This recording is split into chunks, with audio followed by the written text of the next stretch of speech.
I'm Ben. Melanie was so kind to give me 25 minutes to talk about business and spirituality.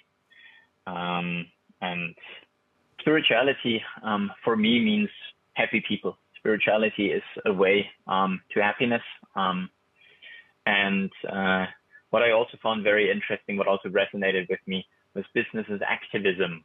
So the business as spirituality part I have covered by, I'd say, being a part-time monk. The business as activism I have covered by being a climate activist. And the name of the organization, Samana, is the business part. So I have the triad of spirituality, activism, and business. Business as activism for me means happy people equals happy planet. Carl Sagan is quoted to have said, if you continue to accumulate only power and not wisdom, we will surely destroy ourselves. And the session about business as art, I found that interesting because one of the things that Anouk said was that the moment she'll start like working for someone else, or she'll start trying to make a profit, that very moment she'll stop being an artist. And in a certain way, my own meditation practice, I saw a lot of overlap in that, because you meditate to meditate. You don't meditate to like get anywhere else. You don't meditate to be better rested and then have more like performance at work.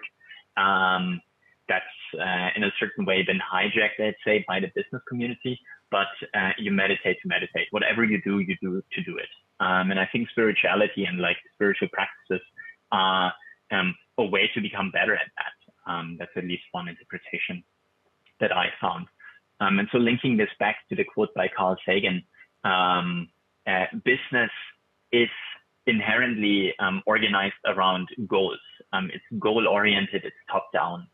And so that is a very like, that's very counter towards this notion of just doing something for the sake of doing something. And so I think Carl Sagan quite rightfully identified that if we only focus on power, which in a certain way is greed and not wisdom, then we'll keep walking down the path that we are on. And probably for most of you, this is old news that we are engaging in large-scale destruction. In the top right-hand corner, you see that almost 70% of animal populations have been wiped out since the 1970s.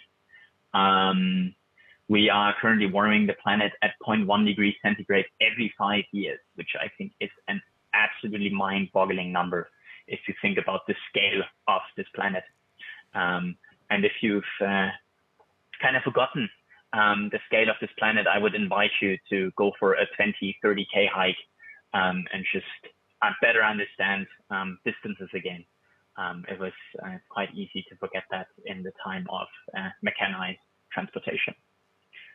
This is a quote by Thich Nhat Hanh, and it's actually not only a quote, it's also meditation instructions, which again, very direct. It's not about getting somewhere, it's breathing in, I know I'm breathing in, breathing out, I know I'm breathing out. And I'd invite you again to feel free to like close your eyes if you're comfortable doing that. Sit upright, sit alert, awake, yet relaxed, feet firmly planted on the ground. And then bring your attention to your breathing. And following the instructions by Thich Nhat Hanh, breathing in, I'm aware of my in-breath. Breathing out, I know I'm breathing out. And just stay with that.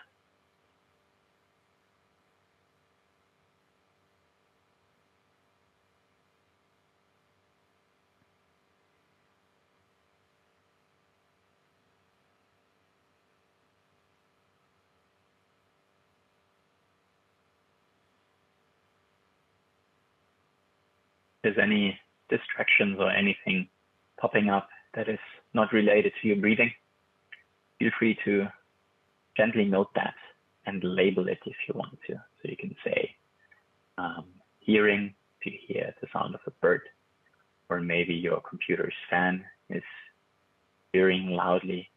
So whenever you realize that, you can say hearing, or laptop sound. An image pops up, be it a mental one, or if your eyes are open and you realize you're looking at the screen, and you can label that as seeing.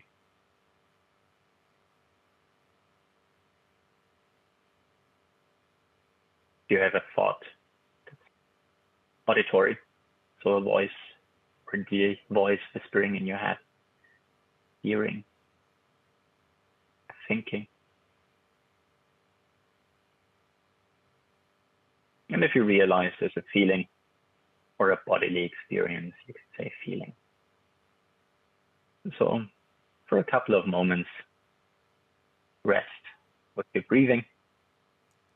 Whenever a distraction comes up, then take note and label it.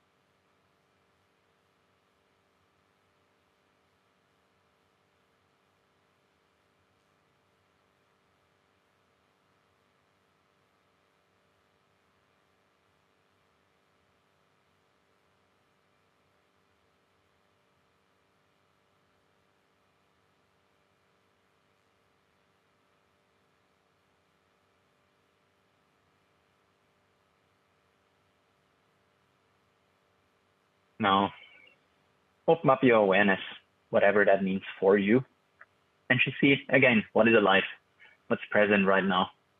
You maybe did this activity earlier. Maybe things have changed. Maybe it's still a very similar, even the same experience as the one you had earlier. Regardless of what it is, just become aware of it. Everything is welcome.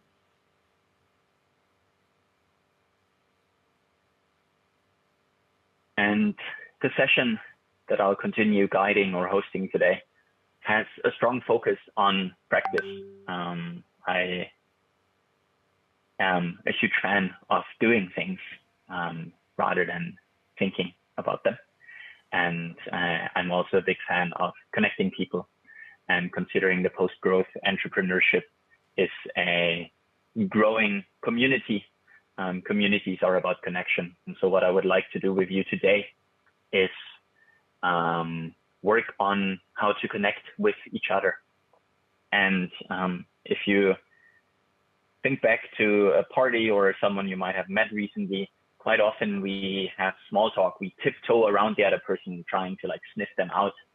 And we can kind of shortcut, get rid of the small talk by directly tapping into our emotional experience. And so what we'll do today is we'll do interpersonal meditation, which is a way of being in touch with your own experience, something you are at all times to varying degrees. And you might have been a bit more just now during the brief meditation, and also being in touch with the experience of the other person and the world around you.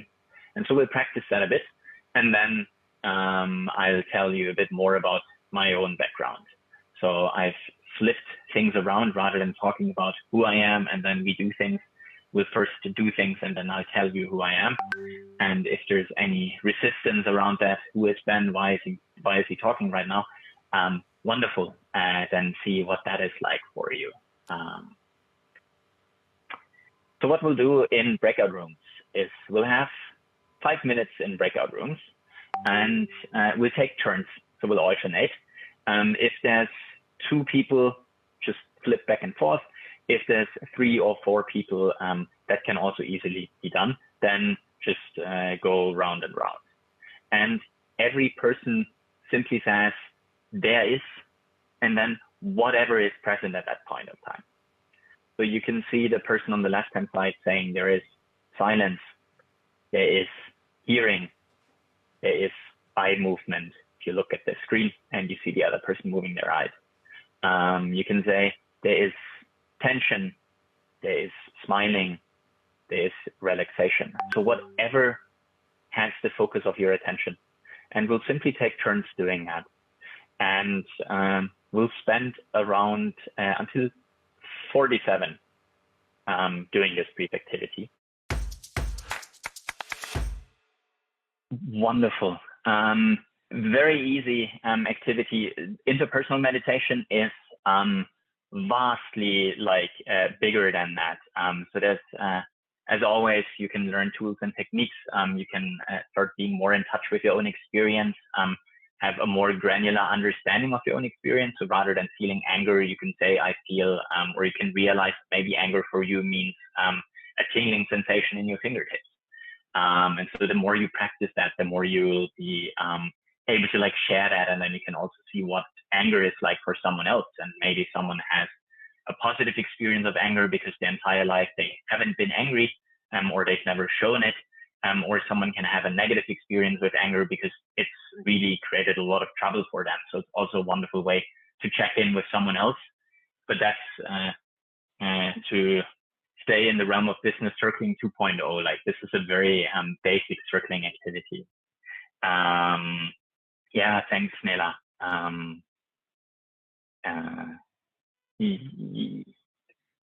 There is a second planned exercise. We'll skip that one. If you're interested in learning more about circling and hearing more of what it is like, feel free to just ping me. I drop my contact details in the chat, or you can also obviously check out my Instagram, my organization's Instagram, or the website, which is the same as the Instagram handle, samana.quest, just with a www in the beginning. So we'll skip the second slide, and we're running short on time. So I'll do this in 2.5 sentences. What's the main reason why my internet connection is so horrible? Because I live at a Zen center, and fast internet is not necessarily the main focus of a Zen center. I started my career, so the business part, in management consulting, and then moved into the monk side of things. And as I mentioned beforehand, I'm trying to combine business, spirituality, and activism. I am active with Letzte Generation, and my organization works on individual transformation. Letzte Generation, Last Generation, one of Germany's largest climate activist groups, is the activism side, and the business part is trying to turn all of that into a livelihood one way or another. And I'm convinced, what I said earlier, that spirituality can help with happy people, and happy people can help with a happy planet. And the way I see it right now is that unhappy people, unhappy humans, tend to fill their inner void, which I think all of us carry, with more and more, simply by having more. Greed, making more money. It goes back to the VC investors, optimizing for profit, maximizing for profit. And if you look at most of the solutions to ecological collapse out there, they're focused on the supply side, green growth. Let's just not change things, but just greenify everything. The way I see it right now, we're heading for nearly 3 degrees centigrade warming by the end of the century. And that'll be a vastly different planet. And I think that'll bring with it the risk of inviting geoengineering approaches, solar radiation management. Imagine putting up a parasol around planet Earth to avoid some of the sun coming in. So we're meddling with complex systems that we don't really understand when we barely understand ourselves. And so what I'm focusing on is the top right-hand corner. Happy humans are content with what they have and consume less, which is also very much my own journey. I started off in the top left-hand corner being unhappy and wanting more, to realizing that trying to have more money and be safe and fulfilled that way is just not going to work out. So I switched. And I've just spoken about unhappy humans, desperate humans, happy humans, and then peace. So yeah, my organization works with people, helping them with emotional and psycho-spiritual growth. based on Soria Forel, is one of my former meditation teachers, who said the untrained human mind is at the root of the problems we face, and the trained mind generates meaning and joy. David Foster Wallace, I think, said it like, if you're a slave to your mind, it's a horrible experience. If you master your mind, it's a powerful tool. And I think that's very, very true. And I changed this quote very early on, because the artist Anouk inspired me. Basically, my life is my message, which Mahatma Gandhi said. And I see a lot of value in that. So living your life in a way that is aligned with your values and what is important to you, and then sending a message that way. And I think we can have a lot of impact that way, rather than trying to have the biggest organization change the world. Change yourself. That's already a very good starting point.